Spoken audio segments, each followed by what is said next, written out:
गाव कोणतं? केंदूर. केंदूर. काय काय होत होतं पहिल्यांदा तुम्हाला? माझे सांधे दुखत होते. हा नंतर पचनक्रिया गॅस वारंवार गॅस पकडला. हा हा तो गॅस तो 5% नाश्ता झाला. हा सांधे सुद्धा आता 60% बरे झाले. हा 40% अजून आहे. हा म्हणजे अजून काय?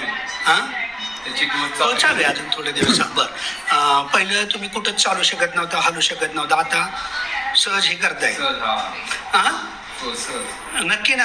हो नक्की. हा म्हणजे कारण तुम्ही आता पिशवी सहजच आणली उचलून, नाहीतर आहे का नाही ताई? हा हा काय काय फरक वाटतोय ताई सांगा?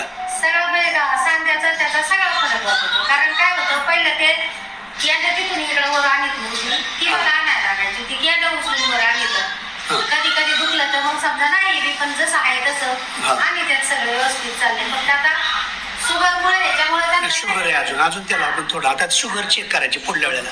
शुगर माझ्या मध्ये न चेक करता मला आता नॉर्मल आहे, मीच सांगतो म्हणूनच म्हणतो.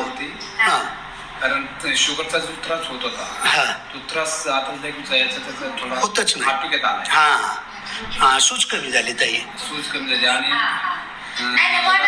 कायम सूज असायची. हा 5-6 वेळा उठायला लागायचा. हा तू थोडा प्रमाण त्याचं कमी झालं.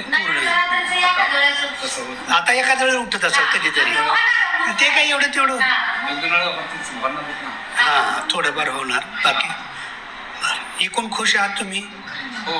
हा पुढल्या वेळेला शुगर पण चेक करून या, शुगर नॉर्मल असेल.